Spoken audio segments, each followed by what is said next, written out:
तो हम लोग देख रहे थे सुप्रीम कोर्ट,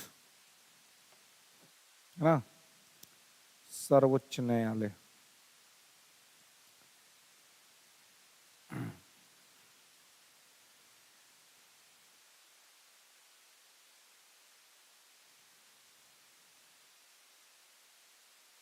चलिए,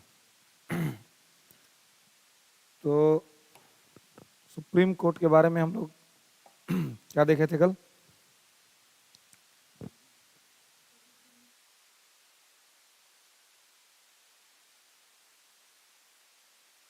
यानी कि कॉलेजियम देखना है ना। चलिए, तो हेडिंग बनाएंगे कॉलेजियम सिस्टम।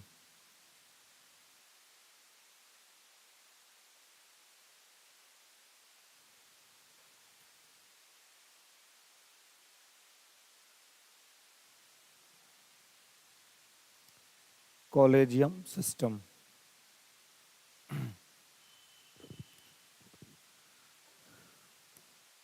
देखेंगे कि वर्तमान में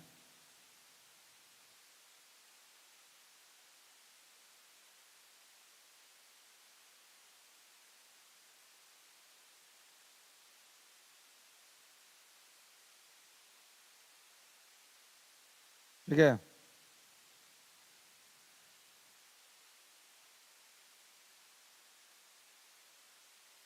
ओके।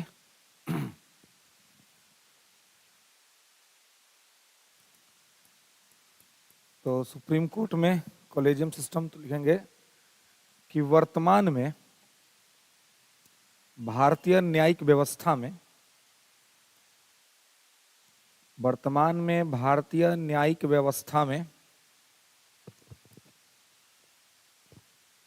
सर्वोच्च न्यायालय और उच्च न्यायालय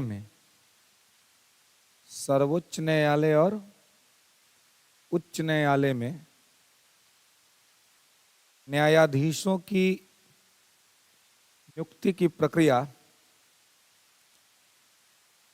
कॉलेजियम के माध्यम से होती है।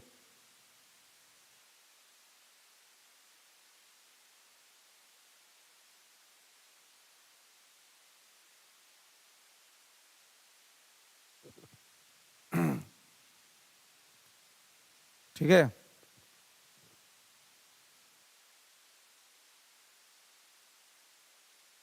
कॉलेजियम के माध्यम से होती है। इसका विकास 90 के दशक में हुआ था।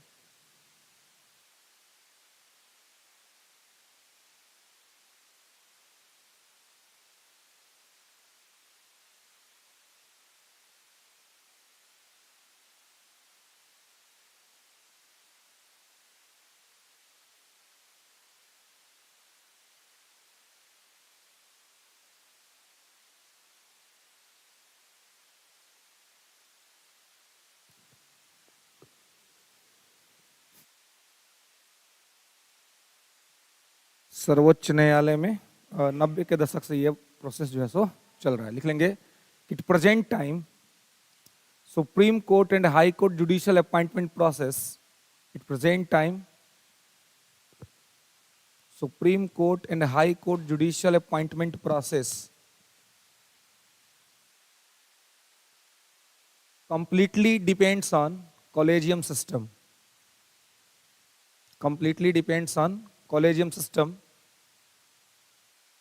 and collegium system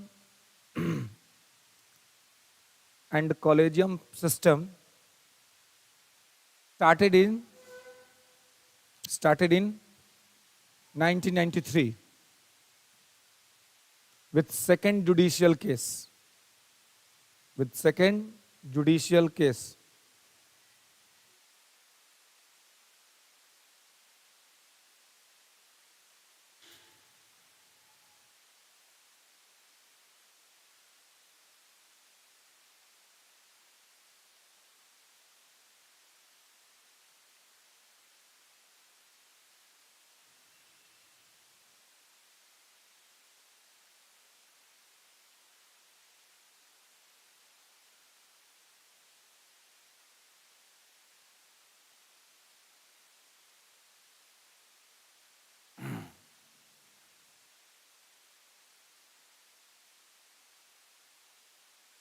ओके, तो ये यहां से स्टार्ट हुआ है, ठीक है। आगे आप देखेंगे कि ये पूरा प्रोसेस कल मैंने बताया था कि किस परिस्थिति में शुरू हुआ, क्योंकि मैडम प्राइम मिनिस्टर ने जुडिशियल अपॉइंटमेंट प्रोसेस में अनावश्यक हस्तक्षेप किया था, जो कि आवश्यक नहीं था, लेकिन उन्होंने कर दिया था, और कर देने की वजह से इस तरह की स्थिति जो है सो बनी। और मैटर हुआ था क्या, तो मैटर हुआ था कि किस तरीके से जो है वो सिस्टम को ठीक किया जाए और निष्पक्ष रखा जाए। आर्टिकल 124(2) की बात हमने कल की थी आपसे, कि जो कहता है कि सलाह के आधार पर होगा नियुक्ति। तो सलाह बाध्यकारी है कि नहीं है, इस मुद्दे को लेकर मैटर हुआ था, हाँ, कि सलाह बाध्यकारी है अथवा नहीं। तो फर्स्ट जुडिशियल केस में क्या फैसला आया, फर्स्ट, हाँ, वो फैसला ये आया कि सलाह जो है वो इंफोर्सेबल टाइप का नहीं है ना, बाध्यकारी नहीं है। सलाह विचारों का एक आदान प्रदान है ना, विचारों का एक आदान प्रदान है। तो लिखेंगे कॉलेजियम प्रणाली का विकास, कॉलेजियम प्रणाली का विकास, development of collegium system, development of collegium system.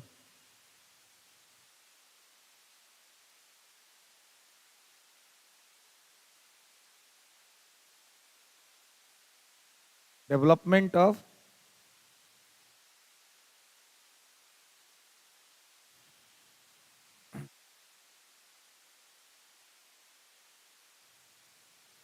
Collegium system, तो मतलब कि कॉलेजियम प्रणाली का विकास। लिखेंगे 1982 फर्स्ट जुडिशियल केस, 1982 प्रथम न्यायाधीश मामला,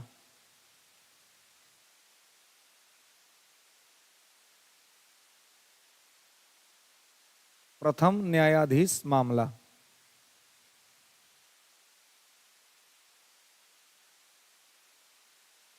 ठीक है,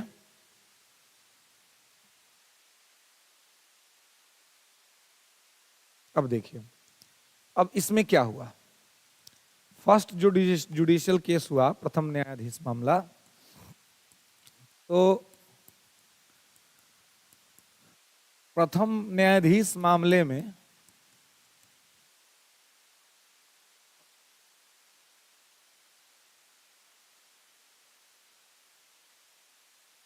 प्रथम न्यायाधीश मामले में मुद्दा था सलाह का, कि एडवाइस कैसा रहेगा, सलाह की प्रकृति क्या होगी ना, सलाह को किस तरीके से देखा जाएगा, ये बेसिकली यहां पर ये था। अब देखेंगे कि सलाह की प्रकृति के संबंध में कोर्ट ने यहां पर कहा, क्योंकि इंदिरा जी ने सलाह एक दो बार नहीं माना, और नहीं मान करके अपने विश्वस्त लोगों को चीफ जस्टिस बना दिया। 1973 में एन रॉय का मैटर हो या 1977 में एमयू बेग का मैटर हो, वहां पे हुआ था ऐसा। तो जुडिशरी को, न्यायपालिका को मौका मिला कि वो ऐसा कर सकती है ना। तो अब जब एक जुडिशियल केस हुआ तो न्यायपालिका से पूछा गया कि भाई सलाह का मतलब क्या है, क्या सलाह मानना जरूरी है या सलाह मानना जरूरी नहीं है। उसने कहा कि देखिए, सलाह का मतलब है विचारों का आदान प्रदान, change of ideology, change of idea, विचारों का आदान प्रदान। मतलब हम दोनों एक दूसरे से, सरकार और जुडिशरी एक दूसरे के बीच में विचार ये करती है। ऐसे में अगर सरकार चाहे तो ठोस कारण से, अगर कोई सॉलिड रीजन हो, तो सॉलिड रीजन के वजह से इस सलाह को अस्वीकार कर सकती है। और इसी ग्राउंड पर मैडम प्राइम मिनिस्टर ने इंटरफेरेंस किया था। हालांकि इंटरफेरेंस पहले हो गया था, फैसला तो बाद में आया था। तो अब जब ये 1981-82 के इस केस में जब ये बात कह दिया गया, तो ये निश्चित हो गया अब कि सरकार जो है वो हस्तक्षेप कर सकती है ना, सरकार इंटरफेरेंस कर सकती है, और सरकार इंटरफेरेंस करने लगी क्योंकि विचारों का आदान प्रदान है, इन्फोर्सेबल तो था नहीं। और नियुक्ति के मामले में भी और तबादले के मामले में भी लिख लेंगे फर्स्ट जुडिशियल केस में कि matter appointment and transfer, appointment और ट्रांसफर,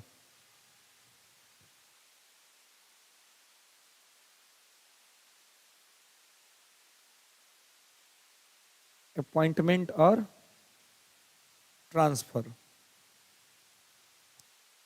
ठीक है, नियुक्ति और स्थानांतरण, ठीक है। लेकिन न्यायालय ने कहा कि न्यायालय ने कहा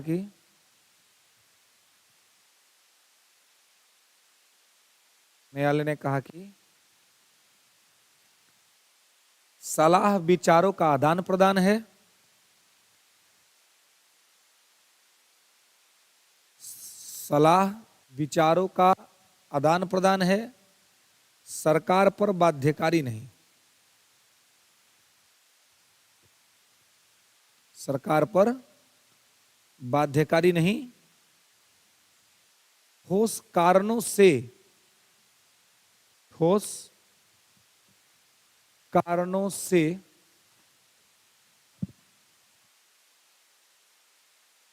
ठोस कारणों से सरकार अस्वीकार कर सकती है। Court said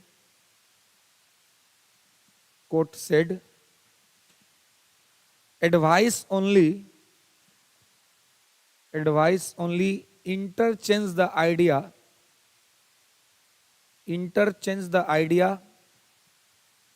between government and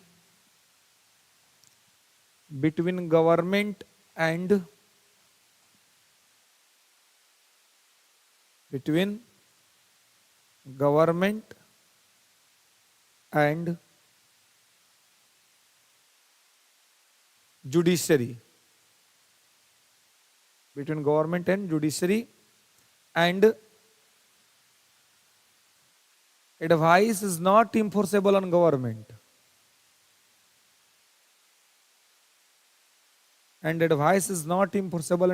government, if government have solid reason,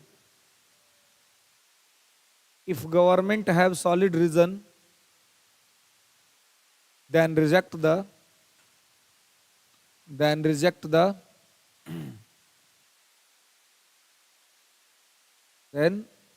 the advice.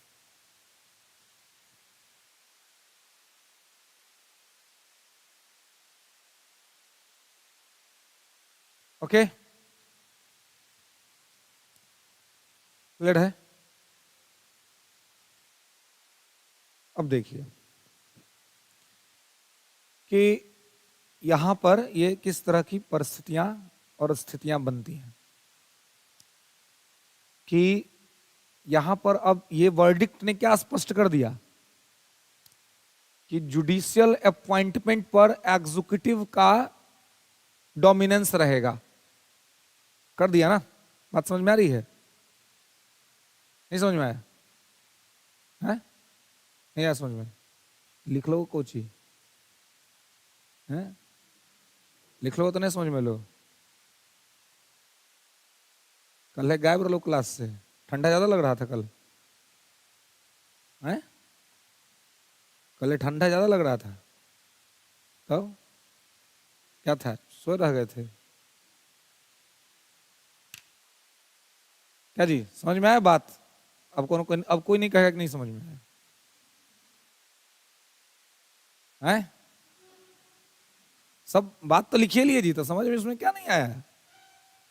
न्यायपालिका ने कह दिया कि विचार आदान प्रदान है और सरकार सलाह को रिजेक्ट कर सकता है, तो सरकार कार्यपालिका है, ये न्यायपालिका है, तो मतलब क्या हो गया? कि कार्यपालिका का न्यायपालिका पर वर्चस्व हो गया। नहीं आया समझ में? मैटर है ना, है?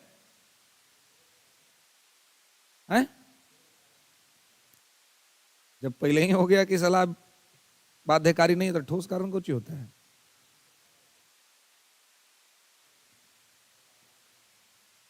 अभी 93 पर गए हैं, अभी 93 पर गए नहीं ना है, तो 12 साल का मैटर है अभी आगे। तो 12 साल ऐसे ही भूला जाएगा कि 12 साल इसी निर्णय पर चलेगा। हाँ,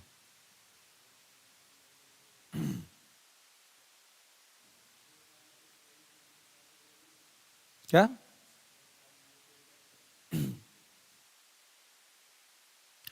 भाई ठोस कारण क्या होता है? कारण लगा दिया, बस बात खत्म हुआ। अब कुछ भी कहेगी सरकार। ये तो एक हो गया कि ठोस कारण होना चाहिए, लेकिन पहले ही तो आपने कह दिया कि सलाह बाध्यकारी नहीं है, इंटरचेंज है आइडिया का। तो सरकार अपना करेगी, कह देगी किस कारण से किया या उस कारण से किया। जब सरकार पर बाध्यकारी ही नहीं रहा तो सरकार करेगी अपने हिसाब से चीजों को। तो इस वजह से ये जो फैसला था और जो बात आपने लिखी, उसका मतलब ये निकलता है कि 1982 से लेकर के 1993 तक यही वाला फैसला ना काम किया होगा। 93 तो अभी बहुत गैप ना है जी, 93 में 10 साल से ज्यादा का गैप है। मोदी जी अभी 10 साल देखिए सरकार चलाए हैं, कम टाइम है ना जी, 14 से 24 है। हम लोग इतना बड़े हो गए, 14 में बुतरू थे, हैं, स्कूल कॉलेज में थे, और 24 देखिए तक कहाँ पहुंच गए। तो वैसे तो यहाँ हुआ होगा ना कांड 10 साल में। 10 साल तो अच्छा खासा टाइम होता है, तो 10 साल में तो सरकार उपाय करके रख दी होगी जुडिशरी का। जब इस 10 साल में जुडिशरी को समझ में आया कि यार हमने गलती कर दिया, हमने जो कह दिया कि विचारों का आदान प्रदान है, वो गलत बात कह दिया। ये बात नहीं कहना चाहिए था, क्योंकि इसको सरकार मिसयूज कर रही है, सरकार इसका गलत ये कर रही है, दुरुपयोग कर रही है। तो उन्होंने क्या कर दिया,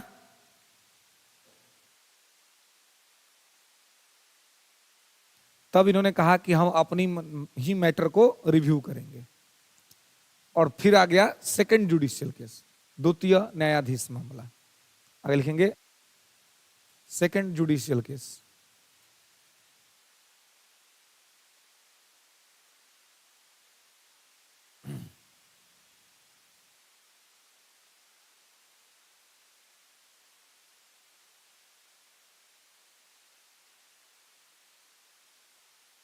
ठीक है, चलिए। तो सेकंड जुडिशियल केस 1993 लिखेंगे कि यहीं से कॉलेजियम प्रणाली का शुरुआत माना जाता है।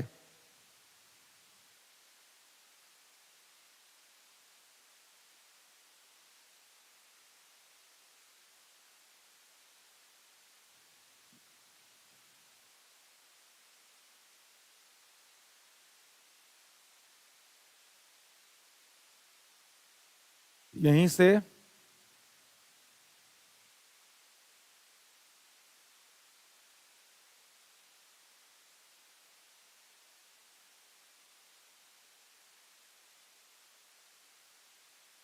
यहीं से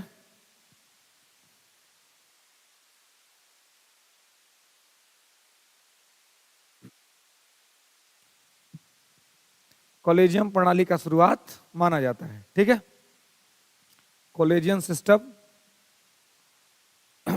यहीं से डेवलप हुआ। ठीक है, अब देखिए,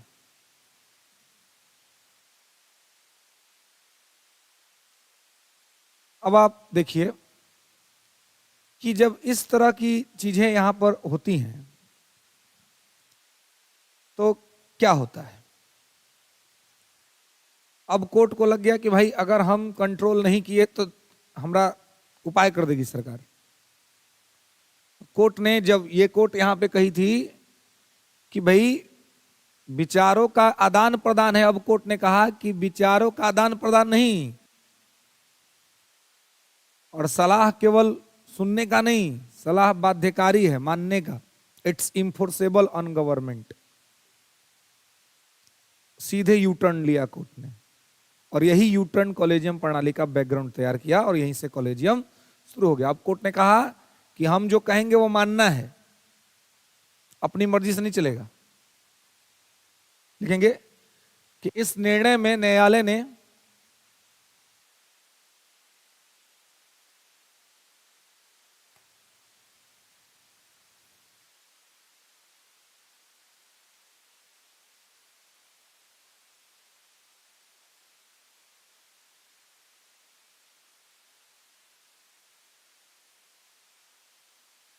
इस मामले में न्यायालय ने कहा कि सलाह बाध्यकारी है।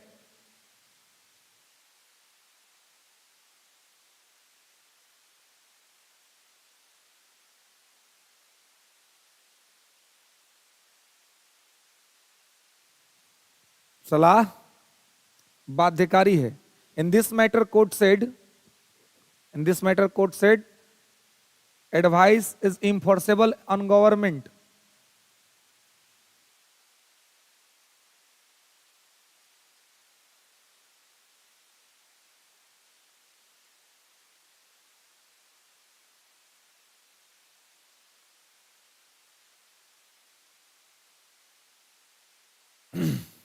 ठीक है, सलाह बाध्यकारी है।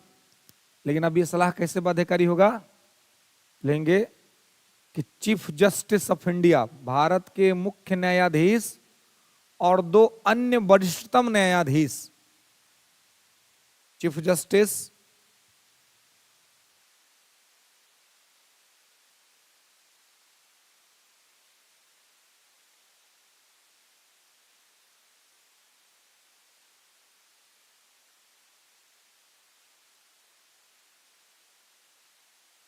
फिर से बोले,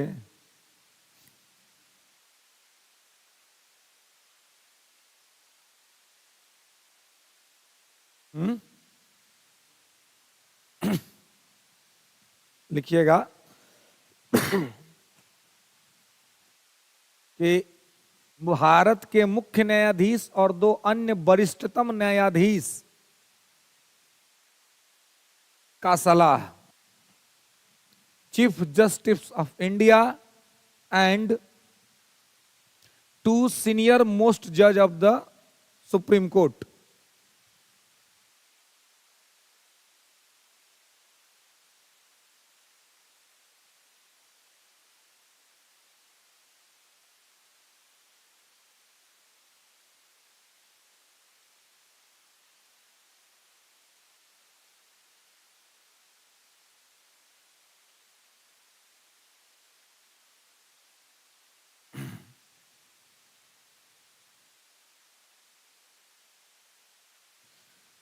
अब देखिए, तो CGI N+2, ध्यान रखिएगा, यहां पर क्या कहा गया कि CGI+2, ओके।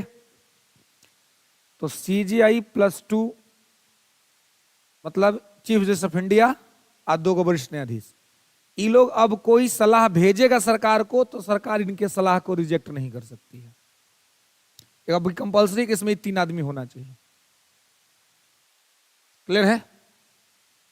देख रहे ना कि ये CGI+2 chief justice of India और 2 अन्य वरिष्ठतम न्यायाधीश, इन 2 लोगों का मतलब 3 लोग टोटल हो गए। अब जो सलाह जाएगा वो बहुमत से जाएगा, मतलब 3 आदमी है, तो जिसको सुप्रीम कोर्ट में जज बनाना है उसके साथ कम से कम 2 आदमी होना चाहिए। ऐसे फर्क नहीं पड़ता है कि CGI उसके नाम के साथ है या उसके नाम के खिलाफ है। CGI है, ठीक है, लेकिन उनका वोट का वैल्यू एक ही है। ये नहीं कि CGI अगर अकेले कह दिए कि भाई हम चीफ जस्टिस ऑफ इंडिया हैं, हम कह रहे हैं कि इनको बना दीजिए, इनको बना दीजिए, ऐसा नहीं होगा।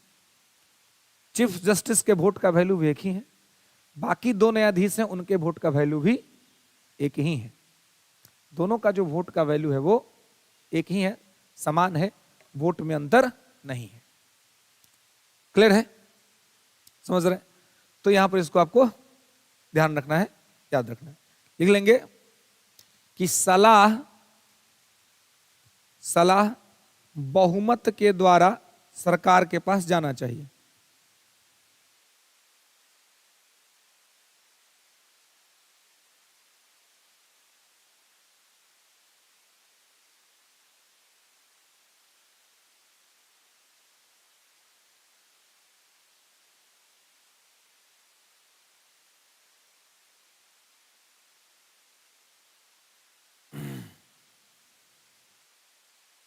ठीक है, सलाह बहुमत से जाना चाहिए। ठीक है, advice, advice, advice completely goes, advice completely goes on the basis of majority.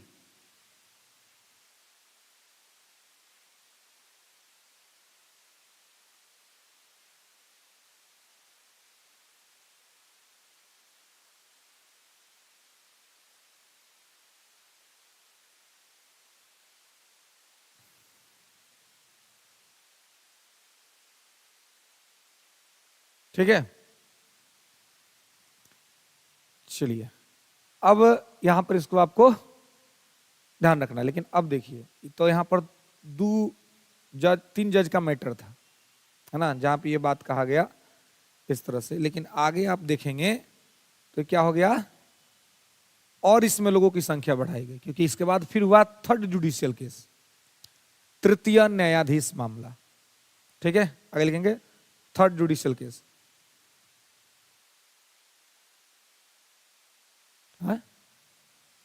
1991। हाँ, तीसरा न्यायाधीश मामला।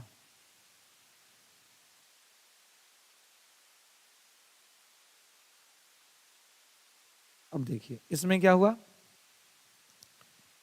अब ये थर्ड जुडिशियल केस में ये नंबर बढ़ गया, है ना, CJI +2 था ना, अब आगे क्या हो गया, CJI +4, चीफ जस्टिस और 4 अन्य वरिष्ठतम न्यायाधीश।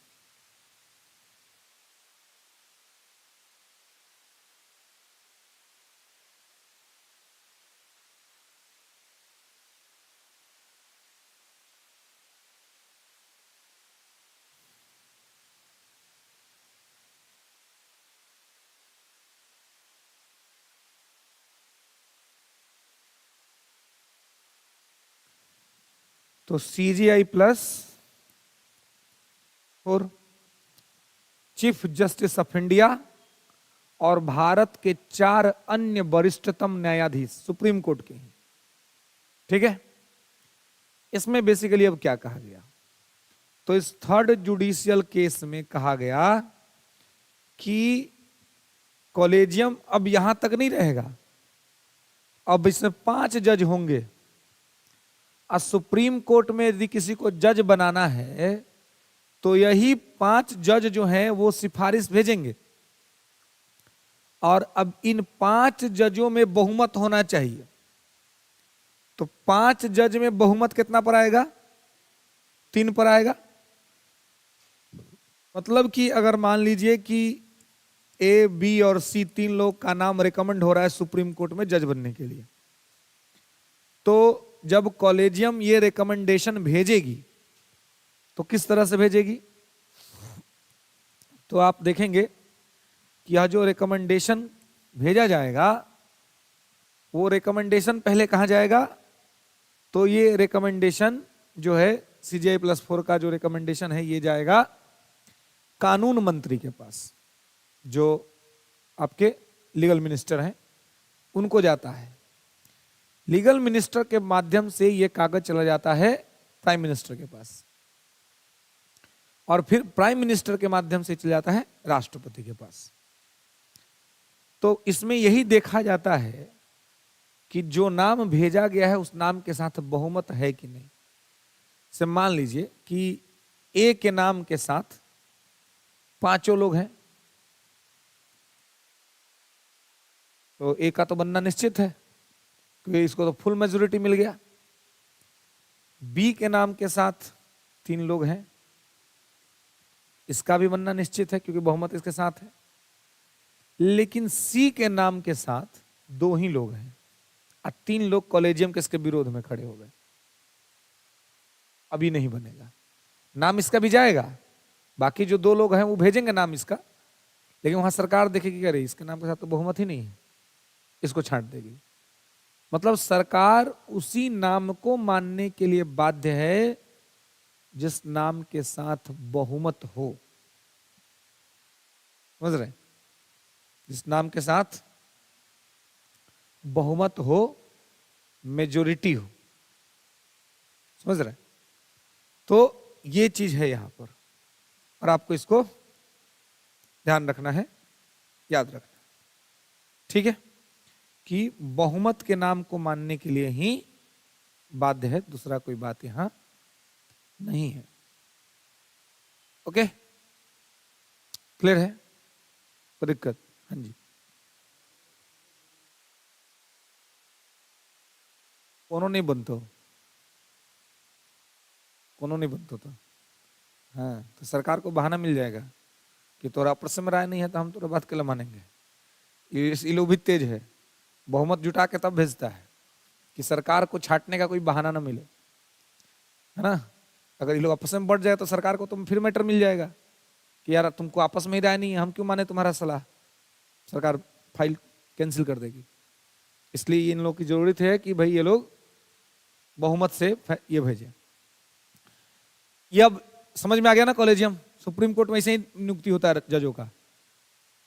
जैसे हाई कोर्ट से जज जाते हैं तो ये कॉलेजियम उनका नाम रिकमेंड करती है। अब इस पे आरोप ये लगता है, कॉलेजियम मेंस में बहुत बार पूछा गया है, मुख्य परीक्षा में कॉलेजियम से सवाल बहुत बार पूछा गया है, आईएएस के मेंस में भी और पीसीएस के मेंस में भी, है ना। अब मैटर यह है कि क्या कॉलेजियम एक अच्छी व्यवस्था है? क्या ये व्यवस्था ऐसे चलनी चाहिए या फिर इस व्यवस्था को बदल देना चाहिए? लाइए,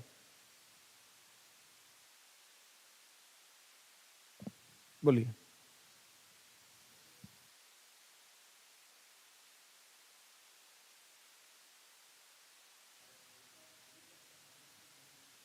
हम्म हम्म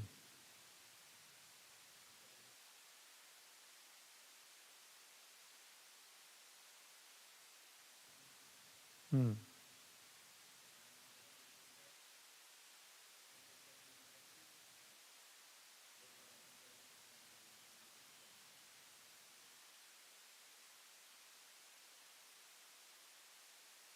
ठीक, और कोई?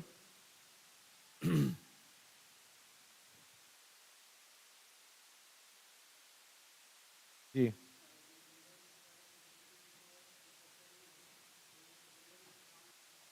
हम्म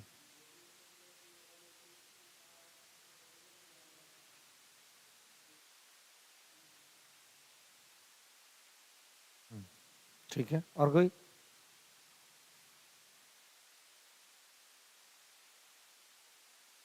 क्या और कोई? को क्या ही बोलना है, 2 लोग बोल ही लिए, है ना। हमको क्या फर्क पड़ता है कॉलेजियम रहे चाहे नहीं रहे। एक बार गांव में पहले लोग लड़की देखने जाता था, तो एगो जाते थे फूफा चाहे मौसा चाहे चाचा, कोनो बकलोल टाइप का आदमी को जाता था, जाके लड़की से सवाल पूछता था। पहले लड़की लोग से बड़ी सवाल पूछा जाता था ना जी, कहता था ना, पता करिए गांव में, मालूम हो जाए परिवार में लोग बता देंगे। मतलब मेरे सामने ऐसा नहीं घटना, लेकिन मैंने भी सुना है हाँ। और सब जाता है लड़की के टेस्ट लेने के लिए कि हम उस लड़की से ही सवाल पूछेंगे, हम लड़की से ही सवाल पूछेंगे, है ना। तो उसी में एक आदमी गए थे, तो लड़की से पूछे कि ये बताओ कि चोखा में क्या क्या पड़ता है।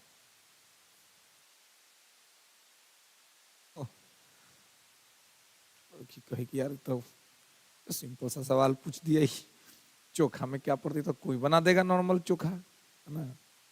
बोले क्या बनता है, पड़ता है आलू पड़ेगा, मिर्चा पड़ेगा, प्याज पड़ेगा, तेल पड़ेगा, नमक पड़ेगा, सब पड़ेगा। तो बोली और क्या पड़ेगा, ये और क्या पड़ेगा, ये अगर और थोड़ा सा उसको टेस्टी बनाना है तो उसको भूज सकते हैं, तो थोड़ा और ये हो जाएगा। तो बोल रहे और क्या, तो वो बेचारी बार बार कुछ ना कुछ बोल रही थी, आई और क्या लगेले जा रहे थे। इसे अभी 2 आदमी बता दिया, हम बोल रहे हैं कि और कोई, है ना। तो वो सोच रही कि भाई तो हम तो सब बता दिए, अब हम क्या बताएं इसको भाई। तो कहे कि सुनिए, हम सब तो बता दिए, अब इसके ऊपर से अगर कुछ भी डालना है तो आप अपने घर में डाल के बना लीजिएगा, हमको अब इससे आगे नहीं पता है। अब वो आदमी जो है वो कह रहा है कि भाई नहीं होगा शादी यहाँ। मैं काहे नहीं होगा भाई, तो लड़की भड़क जाती है, मारा मारी कर देगी तुरंत ही। हम उसका पेशेंस चेक कर रहे थे, तो बोले अब पगला, जाके पेशेंस चेक कर रहा था लड़की देखने में है। तो अब ऐसे में हम आप सब लोग पूछे भैया और बताइए, और बताइए, तो आप लोग ये मत सोचिएगा कि भाई है कि अब आप अपने मन से सोच लीजिए, तो बाबू को जो आदमी बताइए दिया जो बात है सो वो हम क्या बताएं, है ना। तो ऐसा नहीं है, और भी बातें इसके अंदर में होती हैं। पहले ये सब खूब चलता था जी, जो गलत बात था अब नहीं चलता है, क्योंकि अब की लड़की बर्दाश्त करेगी जी। अब हिम्मत है जाके पूछ लेने का सवाल उससे, वो तुरंत उपाय कर देगी। नहीं बोले कि पहले तू बताओ हमारा, है कि नहीं। अब पहले सब जाता था, अब इस सब काम में घर का फूफा मौसा चाहे जीजा, हम काहे लोग को टारगेट पर रखते हैं कि सारा अनर्गल काम यह लोग करता है ना। जितना अनर्गल काम होगा ना सब, या तो जीजा करेंगे नहीं तो फूफा करेंगे। फूफा तो थोड़ा सम्मानजनक स्थिति में पहुंच जाते तो थोड़ा वो कंट्रोल में रहते हैं। नायका बहाली वाला सब बहुत तंग करता है, 3-4 साल तक तो बहुत परेशान करके छोड़ देगा। एगो में हम लोग खुद गए थे, और उसमें लड़की अच्छी खासी पढ़ी लिखी थी, तो लड़का का जीजा एगो आइल था, वो पूरा उससे एकदम हिस्ट्री का सवाल पूछ ले एकदम रगड़ रगड़ के। हिस्ट्री का सवाल सोचिए, लग रहा है कि यूपीएससी का मेंस का एग्जाम चल रहा है, आप पीसीएस का। उससे पूछ रहा है मेसोपोटामिया कहाँ है ना, लड़की से बताइए। अब वो लड़की चुप है बेचारी, और उसको मालूम नहीं मेसोपोटामिया कहाँ है ना। अब भाई जो जो पढ़ेगा उसको ना मालूम रहेगा। तो लड़की सिंपल अपना ग्रेजुएट थी, हम लोग के यहाँ का कैसा ग्रेजुएशन होता है आप लोग जानते करते हैं। तो ऐसे उसको पूछ रहा है कि भाई मेसोपोटामिया कहाँ है, वो नहीं कुछ बोली, तो बोल रहा है फर्स्ट वर्ल्ड वार किन कारणों से हुआ था। अब समझिए कि हम लोग का तो हालत, मतलब मन तो कर रहा है कि इसका क्या करें। तो हम लड़की के पिताजी को बुलाया, उसके भाई को, नहीं बात बताओ, अगर शादी कट जाए तो कोई दिक्कत। बोला कटना नहीं चाहिए, हमने कि इतना बेइज्जती कर रहा है लड़की का, तू इतना शादी करेगा, क्या पता है कि वो बाद में सम्मान करेगा ऑनर करेगा। तो क्या करें, हमने इतना बेइज्जती कर रहा है, अब शादी होगा चाहे नहीं होगा, अब एक लड़कों के बेइज्जती होगा पहले, अगर बाद तुम शादी करना, अगर ठीक हुआ हो गया तो ठीक है, और नहीं हुआ तो कोई बात नहीं। तो बोला कि ठीक है, हमने बाद में नहीं कहा कि शादी कटवा दिए। तो बोला नहीं नहीं कहेंगे, हमने ठीक है चलो। तो पूछ लिया लड़की, कुछ सवाल का जवाब नहीं दी बेचारी। तो हम कि सर रुकिए तनी 1 मिनट, आपका क्वालिफिकेशन। तो बोले हम हिस्ट्री से पोस्ट ग्रेजुएटेड हैं, जेपी यूनिवर्सिटी से। बहुत अच्छा बात है। हमें तो इतिहास में एक समस्या हमको भी है, बताइएगा थोड़ा। तो बोले आपके पूछने की लड़की है बेचारी, इसको नहीं पता है, अब हम सोचे आपके जैसा योग्य आदमी आ गया यहाँ पर, तो क्या पता हम लोग का भी कुछ कल्याण हो जाए इसी में। बोला कि हम तो नहीं बताइए, तो पूर्वी समस्या क्या है, ईस्टर्न क्वेश्चन किसको कहते हैं, आज तक हमको समझ में नहीं आया वर्ल्ड हिस्ट्री में। कह रहे कोची होता है, बोली कोची होता है, पूर्वी समस्या कोची होता है। हमने तब से फर्स्ट वर्ल्ड वार में फंसैले लड़की को, कह रहे हैं कि पूर्वी समस्या कोची होता है। छोड़ दीजिए मत बताइएगा। एक सवाल का और बताइए, गांधी जी जब मरे थे तो कितना, कौन सबसे ज्यादा रोया था। बोले कि तो बोले कि ये सब तो हम नहीं पढ़े हैं जी, किस किताब में मिले। बोले तो हम पढ़ते तो हमको जानते, हम पूछते आपसे। चलिए एक और बताइए सवाल। बोले क्या? हम सुने हैं कि कुतुबुद्दीन ऐबक जो है वो चौगान खेलते वक्त गिर के मरा था घोड़े से। तो चौगान घोड़ा पर खेला जाता है, हाथ में कोई स्टिक रहता है, तो स्टिकवा किस पेड़ के लकड़ी का था? अब तो अब कह रहा है कि उनको हो रहा है पसीना। तो कह रहे कि देखिए ये सब चीज तो नहीं पूछता है, हमने नहीं पूछता है तो इसको कौन सा आप घर ले जाके कलेक्टर बनाने वाले हैं? आपके लड़का कौन मार लग रहा है कि बीसीए वाइस चांसलर है किसी यूनिवर्सिटी के? नॉर्मल लड़का है, नॉर्मल लड़की से शादी हो रही है। आप लेके जाइए, अगर आपको इच्छा है कि आप इसको मतलब आगे बढ़ाएं तो आप इसको पढ़ाइए लिखाइए बढ़िया से। 10 गो आदमी है, एक तो लड़की बेचारी अपने डरी सहमी रहती है, वो सिचुएशन ऐसा रहता है, और ऊपर से आप आकर के इस पर क्वेश्चन बम्बार्डिंग कर रहे हैं? योग्यता का मतलब थोड़ा ना कि किसी का आप बेइज्जती कीजिएगा। हैं? आप में कौन सी योग्यता भरी हुई है भाई? सिखा के सब भेज लोगा कि जिया जी सवाल पूछना है, ताकि सवाल लगे पूछना। अभी बेइज्जती किसका हो रहा है? जे जी का ना हो रहा है। अपन दिमागवा कहाँ छोड़ के आए हैं आप?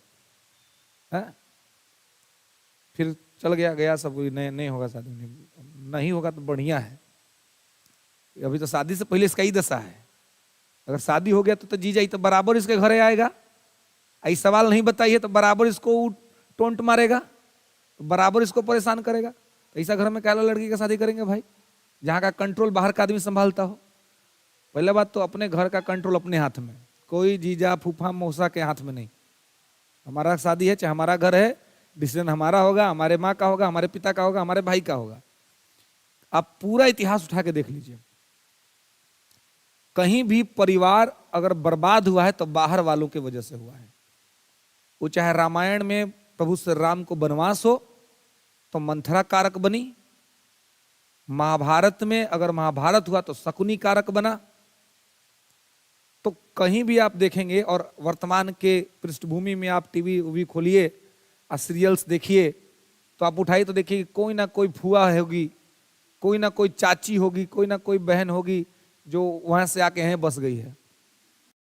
वो जो है सो घर के इंटरनल मैटर में इंटरफेरेंस कर रही है। 3 गो भाई है, तीनों की पत्नियां तीनों से बतिया रही है, और तीनों करी तुम्हारा वाला चाय ज्यादा बढ़िया था। बड़की भाभी जो थी ना उसका उतना बढ़िया नहीं रहता है। अब बड़की के पास भाभी के पास जाएगी, बोलेगी यार छुटकी का चाय वो वाला बात नहीं है जो आपका वाला है। अब ऐसे में दोनों के मन में टेंशन पैदा कर देगी और दोनों लड़ेगा। इन जनरल यही होता है। इसलिए सबको कहिए कि सब अपने अपने घर में खुशहाल रहे, अपना अपना घर में रहे। हम अपना घर में, आप अपना घर में, आप बढ़िया से रहिए, कोई दिक्कत नहीं। बाहरी कोई भी सदस्य अगर आपके फैमिली में आएगा तो वो उस कोई भी अगर सिचुएशन होगा ना तो पहले समझेगा नहीं, वो उस सिचुएशन को अपने हिसाब से चलाने की कोशिश करेगा या उसको बदलने की कोशिश करेगा। इसलिए उसको कहिए कि भाई तुम अपना मैटर अपने समझो, है ना? क्योंकि अपना मैटर आप दूसरा से कहना भी नहीं चाहिए। आपको बता देते हैं, आपको जीवन में कितना बड़ा कष्ट होना, कभी किसी से शेयर मत कीजिए, अपने अंदर में रखिए। क्योंकि आज जो आपका मित्र है वो कल भी मित्र रहेगा, इसका कोई गारंटी थोड़ा ना है। कल हो सकता है वही आदमी आपका दुश्मन बन जाए, किसी कारणवश उससे आपका संबंध खराब हो जाए, तो आपने तो सब कुछ उससे उगल दिया अपना, अब वही उसके लिए क्या बन जाएगा? हथियार बन जाएगा। यहाँ क्या होता है, यहाँ आदमी सब इतना बेवकूफ होता है ना?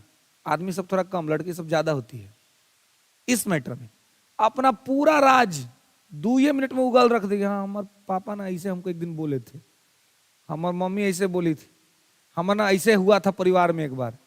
और वो पगला सुन रहा है सब, अभी कुछ नहीं बोलेगा, अभी सिंपैथी दिखाएगा। अरे यार हाँ ऐसे हुआ था मेरे साथ, ऐसे हो गया, नहीं होना चाहिए था, खूब सिंपैथी दिखाएगा। और वह 2-3 महीना बीत गया, जब उकरे से झगड़ा आपका शुरू होगा तब कहेगा तुम क्या बोल रहा था जी। अब वही आपका वाला आप पे बैकफायर होगा। इसलिए चाणक्य ने, चंद्रगुप्त ने चाणक्य से पूछा कि गुरु संसार में कमजोर कौन है? हमको जीवन में कमजोर नहीं बनना है, आप हमको ताकतवर बनने का एक राज बता दीजिए। तो चाणक्य ने कहा कि ताकतवर बनने का बस एक ही राज है कि अपना राज किसी को मत बताओ। अपने बारे में किसी को शेयर नहीं, क्योंकि आज जो आदमी सुन करके आपके लिए सिंपैथी रखेगा, कुछ समय पश्चात वही आदमी आपके खिलाफ उन चीजों का प्रयोग करेगा। कोई भी हो सकता है। तो इसलिए अगर किसी के साथ है ठीक है तो है, अपना राज क्यों खोलना, क्यों अपना सब कुछ बता देना। राइट टू प्राइवेसी तो वैसे भी है ना, निजता का अधिकार फंडामेंटल राइट है, तो क्यों इसको हम सार्वजनिक करते चले, अपनी बात सबको शेयर करते चले। क्योंकि कोई भी चीज अस्थाई नहीं है, परमानेंट नहीं है। और देखिए, पढ़ने का मतलब केवल ही नहीं है कि किताब पढ़ के ज्ञानी बन जाना है और रिजल्ट ले लेना है, इतना केवल पढ़ाई का मतलब नहीं है। रिजल्ट लेना, नौकरी हो जाना, ये बाई प्रोडक्ट है। प्रोडक्ट ये है कि पढ़ने के बाद जीवन जीने का कला आपको आ जाए कि जीवन जीना कैसे है। बहुत से लोग हैं जो बहुत पढ़ लिखे लेकिन पता ही नहीं कि लाइफ को कैसे राइट डायरेक्शन में लेके जाना है।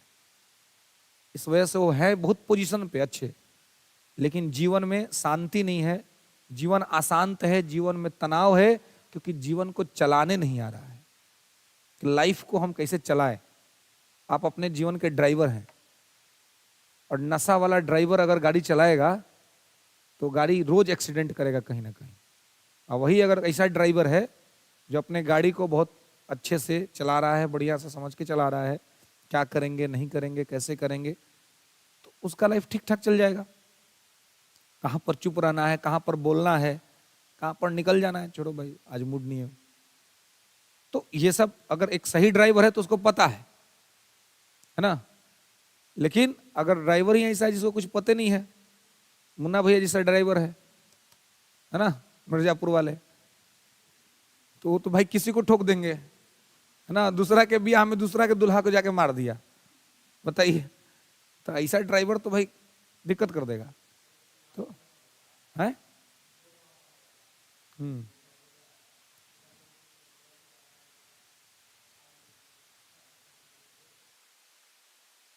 अभी भी होता है ये सब। हाँ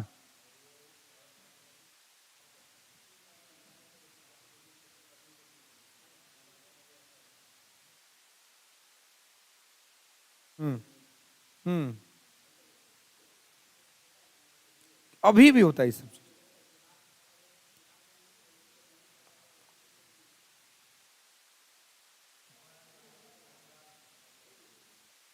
कंप्लेन होना चाहिए इसके खिलाफ, कंप्लेन नहीं करता है सर।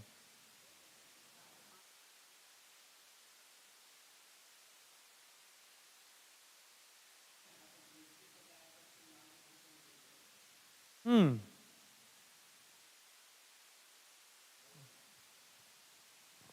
नहीं, बाहुबली है तो अधिकारी से बड़ा बाहुबली कोई नहीं होता है। अगर अधिकारी में उतना, देखिए अगर आप अच्छा करने जाइएगा ना तो आपको कष्ट झेलना पड़ेगा, ये तो तय बात है। ऐसे ही नाम नहीं होता है अच्छा आदमी का। तो बिल्कुल अगर आप एज ए ईमानदार ऑफिसर आप जाके इस सिस्टम को ठीक करने जाइएगा तो आपके सामने बहुत रोड आएगा, सरकार आ जाएगी, वहाँ के स्थानीय बाहुबली आ जाएंगे, जो भी हो सकते हैं वो आ जाएंगे, लेकिन फिर भी आप में पावर है कि आप कर सकते हैं। आपको इतना पावर मिला हुआ है, बशर्ते कि आप अपने पावर का यूटिलाइजेशन ईमानदारी से करें। और आज के समय में तो अब है कि अब सोशल मीडिया है, अब वो समय नहीं रहा कि कोई अधिकारी को झूठो बदनाम कर देगा या अधिकारी को ये कर देगा। आप अगर कुछ अच्छा करने जाना तो कैमरा लेके जाइए अपने साथ। अगर वहां पे कोई आपके साथ दुर्व्यवहार करेगा, मिसबिहेव करेगा, तो पूरी दुनिया देखेगी। ऐसे में सरकार को भी लोग लांछन लगाएंगे, लांछित करेंगे ना। लेकिन आपको देखिए, नौकरी तो हमको बहुत सारा मिल सकता है, योग्यता है, आप पढ़ रहे हैं, हम पढ़ रहे हैं, तो नौकरी कोई ना मिल ही जाएगा, जीवन आराम से चल जाएगा। लेकिन अगर आप सिविल सर्विस में आने के लिए सोचे हैं तो इसका मतलब सीधा सा है कि आप चुनौती लेना चाह रहे हैं कि ये 10 बजे से 5 बजे वाली नौकरी है ही नहीं कि 10 बजे ऑफिस गए या 5 बजे काम निपटा करके घर आके पत्नी के साथ बैठ करके चाय पी रहे हैं, बच्चों के साथ खेल रहे हैं और मस्ती कर रहे हैं। वो वाली जॉब ही नहीं है सिविल सर्विस की जॉब। इस जॉब में छुट्टी नहीं है। तो इसका मतलब कि आप अगर इस जॉब के लिए सोच रहे हैं तो आप इसकी चुनौती के लिए तैयार हैं। पूरा देश दीपावली मनाएगा, पूरा देश छठ मनाएगा, पूरा देश होली मनाएगा, लेकिन एक पुलिस का अधिकारी प्रोटेक्शन देगा। जिला के एसपी अपने जिला में बने रहेंगे उस दिन, डीएसपी साहब बने रहेंगे कि जिला में कोई उपद्रव ना हो, छठ व्रतियों को कोई दिक्कत ना हो। मतलब समाज का पर्व ही आपका पर्व हो जाएगा। फिर वो आपका जॉब नहीं कि छुट्टी ले लिया, छठ पूजा है तो आप 10 दिन पहले छुट्टी लेके आ गए और ठेकुआ का सामान खरीद रहे हैं। नहीं है आपका वो जॉब। जिस दिन होगा उस दिन समझ में आएगा कि वो जॉब नहीं। अभी लगता है ना कि भाई यार मतलब गाड़ी मिलेगा, बत्ती मिलेगा, लाइफ कैसा हो जाएगा, ये सब तक अभी नहीं मिला है अपने सबको, तो लगता है कि यार क्या होगा। लेकिन जिस दिन मिल जाएगा उसके बाद अभी तो कुछ प्रेशर नहीं है, उसके बाद एक नई दुनिया शुरू होगी आपकी, जब ऊपर सरकार होगी, नीचे जनता होगी और बीच में आप होंगे। जनता भी आपसे पूछेगी और सरकार पर कोई प्रेशर होगा तो सरकार आपसे पूछेगी। अब बीच में आप प्रेशर कुकर रहेंगे और आपको आपके ऊपर रहेगा एक सीटी, उससे आपको प्रेशर रिलीज कर, आपको फटना भी नहीं है, आपको सीटी से अपना प्रेशर रिलीज करते रहना है ताकि प्रेशर आपको ज्यादा परेशान ना करे। तो इस सिचुएशन और इस कंडीशन के साथ आपको यहां पर जो है सो एडजस्ट करना है। तो इसलिए आपको चुनौती पता होना चाहिए, चुनौती है। तो अगर आप सिस्टम में जाएं तो इस तरह का चीज अगर कहीं भी है ना, कहीं भी, तो ऐसे में आप जो है सो करेंगे अपना काम भारत के संविधान के लिए, भारत के विधि व्यवस्था के लिए, है ना। है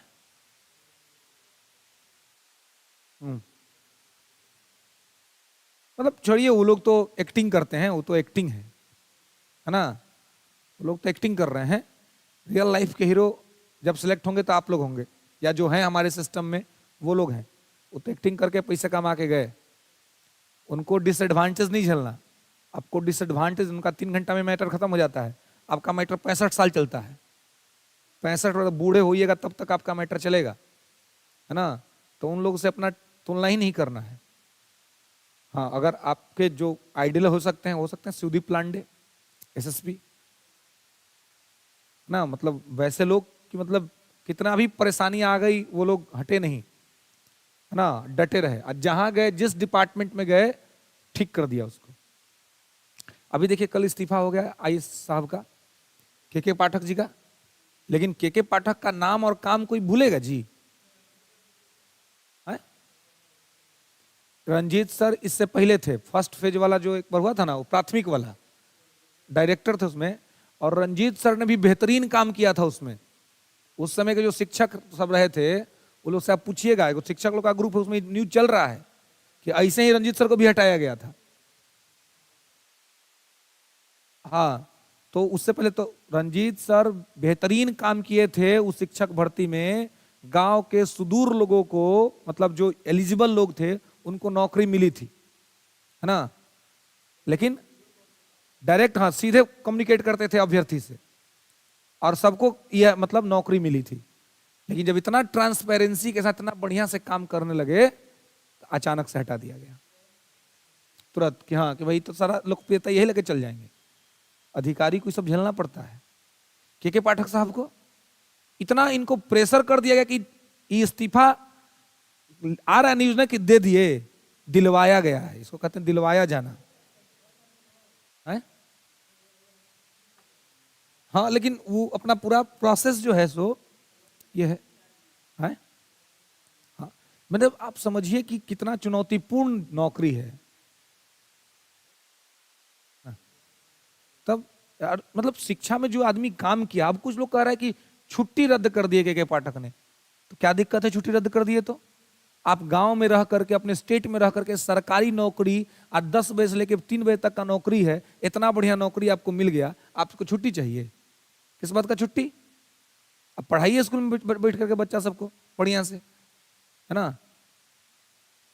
तो नहीं, मतलब कहने का मतलब है कि आप जब इतना बढ़िया, बेहतर और ट्रांसपेरेंसी के साथ, भारत में इतना तेजी में बहाली कभी सुने थे आप? सरकारी नौकरी इतना तेजी में मिलना, सबका क्रेडिट तो लोग को जाना चाहिए ना जी, कि भाई इतना तेजी में जो सारा प्रोसेस हुआ, लोगों को रोजगार हुआ। और शिक्षक भर्ती में एक बहुत अच्छा जो चीज ये हुआ है कि ऐसे ऐसे घर में सरकार नौकरी हुआ है ना इतना गरीब गरीब परिवार में कि आप सोच नहीं सकते हैं। हम लोग तो बड़ा बड़े बैच में पढ़ाए, कर्जा ले लेके बच्चा सब पढ़ने आया था और सबका रिजल्ट हुआ है।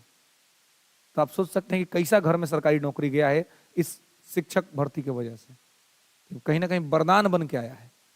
और इस सिस्टम को बेहतर तरीके से अगर कोई अधिकारी लागू करने का काम कर रहा है तो सरकार को उसको सपोर्ट करना चाहिए। लेकिन यही हम लोग बात कर रहे हैं कि चुनौती आपको मिलेगा, आपके भी साथ बहुत सारा चैलेंज आएगा, लेकिन फिर भी आपको अपना काम करते रहना है। आपको अपने काम से कॉम्प्रोमाइज नहीं करना है, काम आपका लगातार चलते रहना चाहिए, है ना। क्योंकि आप फिर जिस भी विभाग में जाएंगे, अरे आप अधिकारी ना हैं, नौकरी आपका कोई नहीं ले सकता है। खूब खुश होगा ना तो आपको ट्रांसफर कर देगा, दूसरा विभाग दे देगा, तो जहां जाएंगे उसी को सजा देंगे, क्योंकि पावर है। जिस विभाग में जाइएगा उसी को बढ़िया कर दीजिएगा। सुदीप लांडे पटना एसएसपी थे, एसपी थे, इतना बढ़िया काम किए, उठा करके उनको भेज दिया सब अररिया कि जाओ अररिया में। तो अररिया में भी जाकर वो आदमी बालू माफिया लोग का हालत खराब कर दिया। फिर वहां से उठा करके उनको राज्यपाल का बॉडीगार्ड बना दिया गया, उतना बढ़िया ऑफिसर को। लेकिन फिर उस आदमी को उठा करके उसको भेज दिया गया अपना होम कैडर, महाराष्ट्र कैडर के थे वो, महाराष्ट्र चले गए। तो महाराष्ट्र में भी कहाँ है, नारकोटिक्स डिपार्टमेंट में इतना महत्वपूर्ण विभाग मिला है, तो नारकोटिक्स को भी साफ कर रहे हैं। तो आप में योग्यता होगा तो कोई आपको परेशान कर सकता है, आपकी योग्यता को दबा नहीं सकता है, आपकी योग्यता हमेशा बनी रहेगी। और सीधी सी बात है कि अगर आराम का नौकरी चाहिए तो सिविल सर्विस आपके लिए नहीं है। 10 बजे से 5 बजे नौकरी चाहिए तो बैंक का नौकरी कर लीजिए, कोई ऐसा नौकरी कर लीजिए कि 10 से 5 करके छुट्टी हो जाए। सिविल सर्विस का मतलब ही है कि आपको हर समय ड्यूटी में है आप, ऑल द टाइम। जब जीतन राम मांझी थे मुख्यमंत्री बिहार के, तो अगर आप लोग को याद होगा उस समय मैं था यहीं कॉलेज में, उस समय हम लोग थे, तो पटना में वो गांधी मैदान में लंका दहन के दिन बहुत बड़ा एक्सीडेंट हुआ, बड़े स्तर पे लोग मरे थे। पटना कलेक्टर साहब के बर्थडे का बर्थडे था उस दिन, और उनका बर्थडे वही मौर्या में मन रहा था, वही मौर्या में मन रहा था, मौर्या जो गांधी मैदान के बगल में ही है। और उस समय पटना के सीनियर एसपी थे मनु महाराज, मतलब उनको क्या कहा जाए, उनके कार्यशैली को। लेकिन केवल 5 मिनट के लिए, 5 से 7 मिनट के लिए सभी बड़े अधिकारी कहे कि अब ड्यूटी गांधी मैदान में है, अब बगले में है मौर्या है, तो घूस कितनी अटेंड कर लेते हैं, क्योंकि कलेक्टर साहब के बेटा का बर्थडे था। सब लोग चले गए। आज जैसे गए उसी बीच घटना घटी, तुरंत घटना घट गई। और घटना घटा, जांच हुआ, और सबसे पहले किसी का निलंबन हुआ तो मनु महाराज का और पटना के कलेक्टर का। मतलब क्या समझ रहे हैं कि आपका निजी जीवन से भी कोई मतलब नहीं है, आपके लिए राज्य पहले है, आपका ड्यूटी पहले है, बाद में आपका परिवार है। ड्यूटी से समय मिले तब जाके केक काटिए, पहले जाइएगा केक काट दीजिएगा। अगर कहीं कोई मैटर हो गया, अब मैटर में पकड़ा गए, तो सबसे पहले गाज आप ही पे गिरेगी। जबकि ये लोग होते भी तो क्या कर लेते, वो तो भीड़ का मूवमेंट था, लेकिन फिर भी आप सीनियर ऑफिसर हैं तो आपका वहां होना जरूरी था। तो सब लोग सेलिब्रेट करता है, सेलिब्रेशंस करता है, लेकिन अधिकारी को उतना टाइम नहीं मिलता है। आप देख लीजिए, हम लोग रंजीत सर ही इस बार कहाँ बर्थडे में नहीं ना थे, इस बार नहीं आए बर्थडे में, नहीं वो उनके मतलब बच्चा का बर्थडे था, आज 14 को उनका भी है। हाँ, तो अभी मतलब देखिए, अपना बर्थडे तो लोग इग्नोर भी कर देता है। बच्चा यार इमोशन होता है ना, बच्चा के साथ माता पिता का इमोशन होता है, और बच्चा अगर छोटा हो तो, बड़ा हो जाने के बाद उतना नहीं, लेकिन छोटा हो तो, लेकिन वो नहीं अटेंड कर पाए। आई पिछले बार बड़ा बर्थडे हुआ था, हम सब लोग गए थे, सेलिब्रेट हुआ था मौर्या में, लेकिन इस बार नहीं आ पाए। क्यों? ड्यूटी इंपॉर्टेंट है, ड्यूटी महत्वपूर्ण है, और व्यवस्था ऐसी बनी हुई है कि आपको ड्यूटी आप अपना नहीं छोड़ सकते हैं, है ना। जितना बड़ा अधिकारी उतना ज्यादा रिस्पॉन्सिबिलिटी। लगता ना कि बड़ा अधिकारी बन गए तो जितना बड़ा पद पे जाइएगा ना उतना ज्यादा उत्तरदायित्व आएगा, और जितना छोटा पोस्ट रखिएगा उतना जल्दी गेट बंद करके चल जाइएगा घर, क्योंकि उससे कोई फर्क नहीं पड़ेगा। लेकिन जितना बड़ उतना ज्यादा रिस्पॉन्सिबिलिटी आपको रहता है। खैर, तो इन 3 जो वर्डिक्ट्स थे, इस वर्डिक्ट से स्थापित हो गया कॉलेजियम, जो कि आज भी चल रहा है। अब मैटर यह है कि कॉलेजियम सही है या गलत है। देखिए, कॉलेजियम के दोनों ही पक्ष हैं, सकारात्मक भी और नकारात्मक भी। सकारात्मक पहले बात कर लेते हैं कि सकारात्मक क्या। देखिए, कॉलेजियम के माध्यम से कार्यपालिका का न्यायपालिका में हस्तक्षेप खत्म हुआ है। तो इसका जो सबसे बड़ा फायदा है वो ये है कि न्यायपालिका के निर्णय पर सरकार का प्रभाव नहीं पड़ता है। न्यायपालिका अपने हिसाब से अपना डिसीजन लेती है, सरकार उसमें कुछ भी नहीं कर पाती है। ऐसे में न्याय शुद्ध होगा और पवित्र होगा, ऐसा हम मान सकते हैं। ठीक है। और साथ ही हमारा संविधान कहता भी है कि सेपरेशन ऑफ पावर, है ना, शक्तियों का पृथक्करण। तो विधायिका और कार्यपालिका साथ साथ रहती है, लेकिन कार्यपालिका और न्यायपालिका में सेपरेशन होता है। तो इस सेपरेशन का प्रोविजन है हमारे यहाँ, सेपरेशन हम करते हैं। तो अब आप देखेंगे कि जो ये सेपरेशन चल होता है, तो ये फिर कहीं ना कहीं हमारे लोकतंत्र के लिए, हमारे न्याय व्यवस्था के लिए ठीक बात है। लेकिन नकारात्मक पक्ष क्या है कि विश्व का एकमात्र देश है भारत, जहां न्यायपालिका स्वयं न्यायपालिका में नियुक्ति करती है। आप वर्ल्ड के और किसी भी स्टेट को उठा करके देखिएगा तो आप ऐसा नहीं पाइएगा कि जुडिशरी में अपॉइंटमेंट करती हो। कहीं नहीं ऐसा होता है। इवन अमेरिका में भी नहीं होता है। जो अमेरिका जुडिशियल सुपरमेसी का देश है, जिस अमेरिका में न्यायपालिका सबसे बड़ी शक्ति है, वो अपने जो उसकी कांग्रेस है, उसके पार्लियामेंट को कांग्रेस कहते हैं, तो उसकी जो कांग्रेस है उसके ऊपर भी उसका न्यायपालिका है। तो वहां पर भी न्यायपालिका स्वयं न्यायपालिका में नियुक्ति नहीं करती, कार्यपालिका ही न्यायपालिका में नियुक्ति करती है।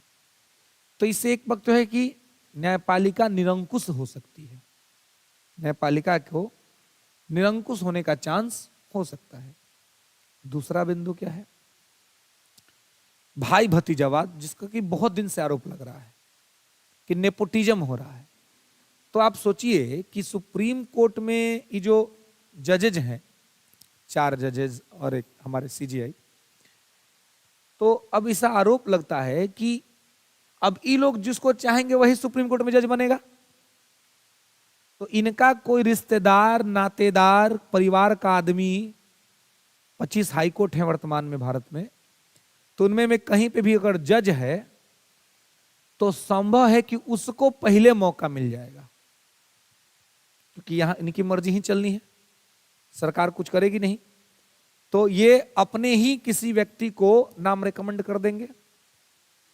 तो ऐसे में ये आरोप लगता है कि भाई भतीजावाद होने के वजह से सर्वोच्च न्यायालय की कार्य क्षमता प्रभावित हुई है, उसकी उत्पादकता पर नकारात्मक असर हुआ है। अब ये कैसे हुआ है भाई? तो इसी भाई भतीजावाद की वजह से। अब आप देखते हैं कोई मूवी में ये बहुत नाम इसका आता है नेपोटिज्म का। अब मान लीजिए कोई हीरो का बेटा है या हीरोइन की बेटी है या हीरो की बेटी है, उसमें उतना उसको अभिनय नहीं आता, उतना उसको एक्टिंग अच्छा नहीं आता है, लेकिन उसको बढ़िया फिल्म मिल जाएगा। क्यों? क्योंकि उसका पिता अच्छा एक्टर था या उसकी माँ अच्छी एक्टर थी, तो अब उसके वजह से उसको मिल गया। तो जब किसी कम प्रतिभाशाली आदमी को मौका मिल गया तो किसका हक मारा गया? प्रतिभाशाली आदमी का। कोई प्रतिभाशाली है लेकिन उसका माँ बाप कोई पहले से फिल्म इंडस्ट्री में नहीं है, उसको जल्दी काम नहीं मिलेगा। मिल भी गया तो हीरो का काम नहीं मिलेगा, पहले सीरियल में काम करिए, फिर वहां से निकलिए तो बैक रोल कीजिए, फिर बहुत ज्यादा स्ट्रगल करिएगा, तब किसी डायरेक्टर के नजर में आइएगा और लगेगा कि आप अच्छे हैं तो आपको मौका मिलेगा as a lead hero. Sushant Singh Rajput,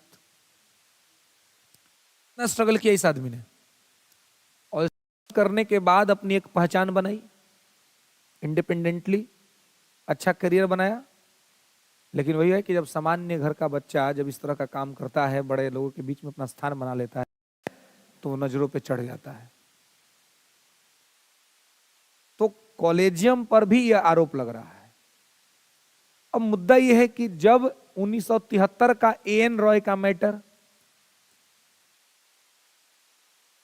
या 1977 का एमयू बेग का मैटर, जब इस दो मैटर पर सुप्रीम कोर्ट ने पहले की स्थापित परंपरा को बदल दिया, तो फिर दिनाकरण मामला, सौमित्र सेन प्रकरण, काटजू प्रकरण, ये सब जजेज का नाम मैं बता रहा हूं आपको, ठीक है। रामास्वामी केस, जब इतना घटना घट गया तो फिर कॉलेजियम क्यों नहीं बदला? बदलना चाहिए कॉलेजियम को, आप इसको चेंज करना चाहिए इसको, लेकिन आप इसको चेंज नहीं कर रहे हैं। इसी व्यवस्था को बदलने के लिए सरकार ने 2014 में एक संविधान संशोधन किया था, 99वां संविधान संशोधन अधिनियम 2014। इसको कहते हैं न्यायिक नियुक्ति आयोग, जुडिशियल अपॉइंटमेंट कमीशन, जुडिशियल न्यायिक नियुक्ति आयोग, हाँ एनजेसी को बोलते हैं, न्यायिक नियुक्ति आयोग, ठीक है।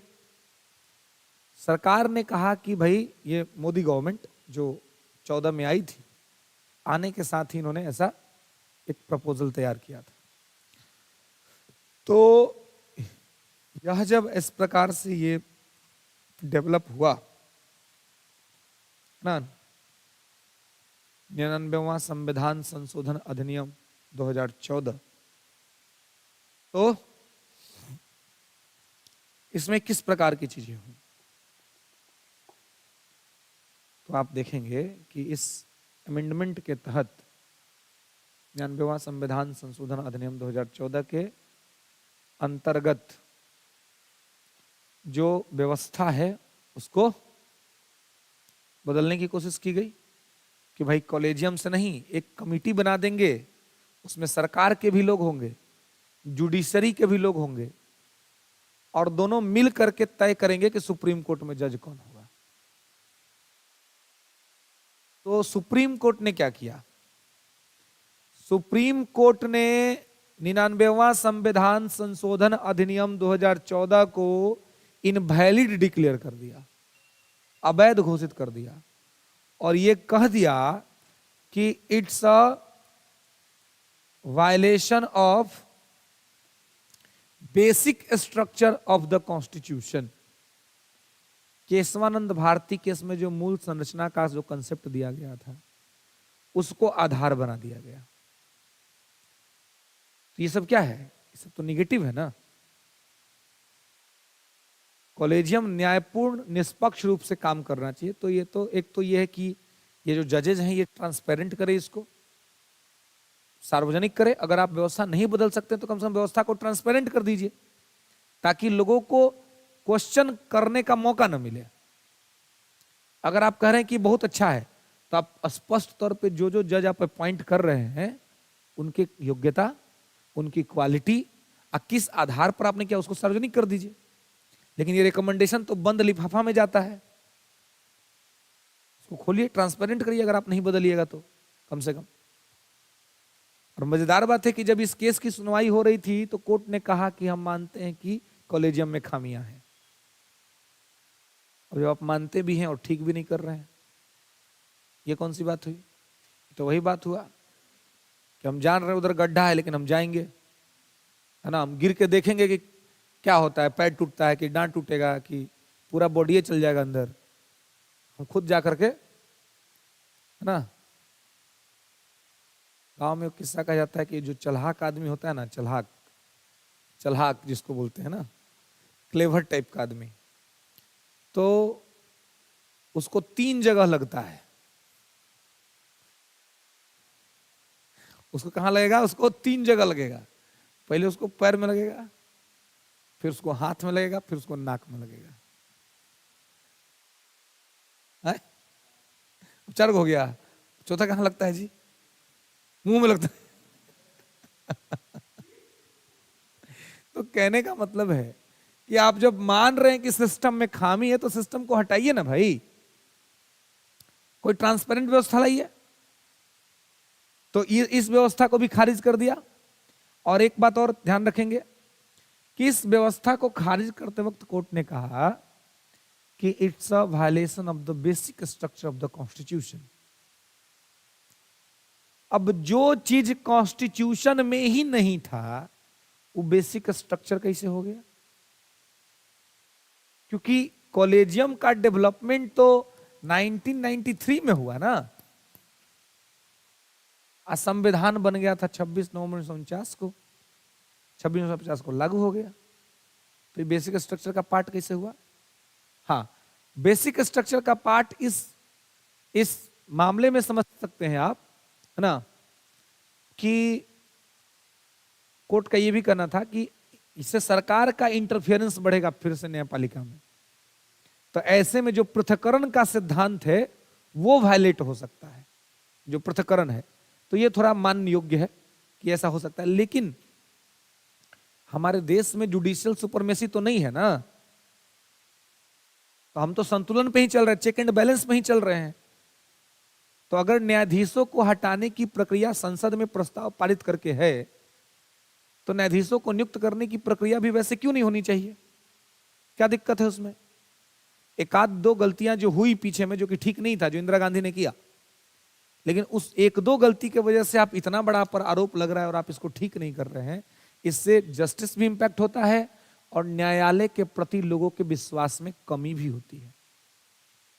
इस दोनों पर ध्यान देना चाहिए सरकार को कि हम इसको कम करें। समझ रहे हैं? तो इस प्रकार से यहां पे ये पूरा व्यवस्था जो है सो बनाया गया है। ठीक है, एक सवाल लिखिएगा। क्या है? ये हमेशा विवाद के ही सब ना कारण है।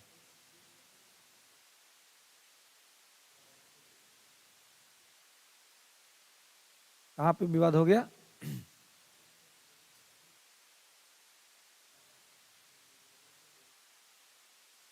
तो ये तो बराबर इसके लिए तो आवाज उठता ही है। कानून मंत्री तो हमेशा बोलते हैं, किरण रिजिजू तो हमेशा इस पे स्टेटमेंट देते रहते हैं, है ना, और हमेशा ये चर्चा में रहता है, लेकिन ये बदल नहीं रहा है। हाँ, अभी जो डीवाई चंद्रचूड़ साहब जो चीफ जस्टिस हैं, इनके पिताजी भी रह चुके थे चीफ जस्टिस। हालांकि ये बड़ा मतलब इनके बारे में कहा जा रहा है कि ये बेचारे क्वालिटी का कमी नहीं है इनमें, है ना, और ये प्रयास कर रहे हैं कि ऐसा ऐसा काम करें जिससे मतलब लोग को इस तरह का आरोप लगाने का मौका न मिले। अब देखिए, ऐसा भी नहीं हो सकता है कि अगर कोई आदमी चीफ जस्टिस है तो उसके परिवार का आदमी कोई योग्य नहीं हो सकता है, लेकिन बहुत बार ऐसा देखा हुआ गया है कि अयोग्य लोगों को मौका मिल जाता है। तो योग्य लोगों को मौका मिले, इससे किसी को शिकायत नहीं होनी चाहिए। लेकिन अगर अयोग्य लोगों को मौका मिल रहा है तो ये कहीं ना कहीं योग्य लोगों के लिए ठीक बात नहीं, क्योंकि फिर योग्य लोगों को लगेगा कि फिर हमारा क्या मतलब है ना। आप क्लास के टॉपर बैठे हो और आपके सामने फेल विद्यार्थियों को ला करके हम मेडल पहना दे तो आपको बुरा लगेगा ना। फिर हमारी योग्यता का क्या मतलब है? अगर हम टॉपर हैं तो सम्मान तो मेरा होना चाहिए, हमको वो डिग्निटी मिलनी चाहिए, लेकिन हमको नहीं, किसी और को मिल रहा है। तो ये व्यवस्था का दोष है, सिस्टम का दोष है। खैर, लिखेंगे, एक सवाल लिखेंगे। कॉलेजियम व्यवस्था से आप क्या समझते हैं? कॉलेजियम व्यवस्था से आप क्या समझते हैं?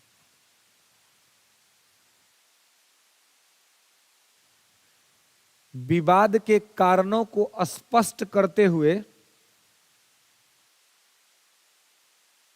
विवाद के कारणों को स्पष्ट करते हुए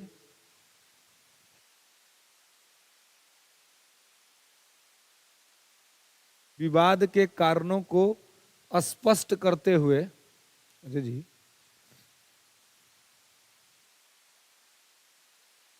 विवाद के कारणों, ये किसका मैटर है? है? अच्छा, वो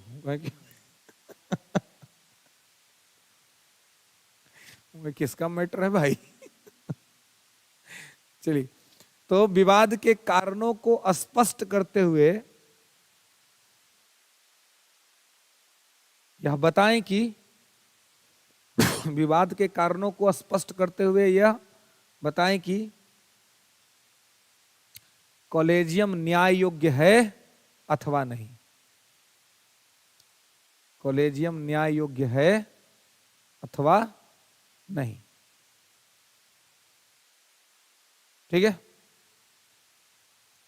कॉलेजियम न्याय योग्य है अथवा नहीं। मतलब समझ रहे हैं? आपको बताना है कि कॉलेजियम क्या है। पहले तो मैटर यहां से शुरू करना है। दूसरा में आपको बताना है कि कॉलेजियम में किस किस मुद्दे पर विवाद है। ठीक है, और तीसरे फेज में आपको बताना है कि यह सही है अथवा गलत है। मतलब एक क्वेश्चन में 3 डिमांड्स हैं आपको। ठीक है, कोई भी क्वेश्चन जब आपको मिलता है कहीं पर भी, यहां या एग्जाम में, तो क्वेश्चन जैसे मिले तो आपको क्वेश्चन को अंडरलाइन करना चाहिए, क्योंकि ताकि आपको ये पता चल जाए कि क्वेश्चन में क्या क्या पूछा गया है, और हर पॉइंट पर आपको बराबर से फोकस करना है, क्योंकि हर पॉइंट पर नंबर मिलता है। अगर आप एक ही पॉइंट को बहुत लंबड़ा के लिख दिए और 2 पॉइंट छोड़ दिए, तो भले आपका आंसर पूरा आपको दिख रहा हो, नंबर आपको नहीं मिलेगा। इसलिए जो डिमांड है उस डिमांड को पूरा फुलफिल करना है। ओके, मिलते हैं फिर नेक्स्ट क्लास में। ठीक है,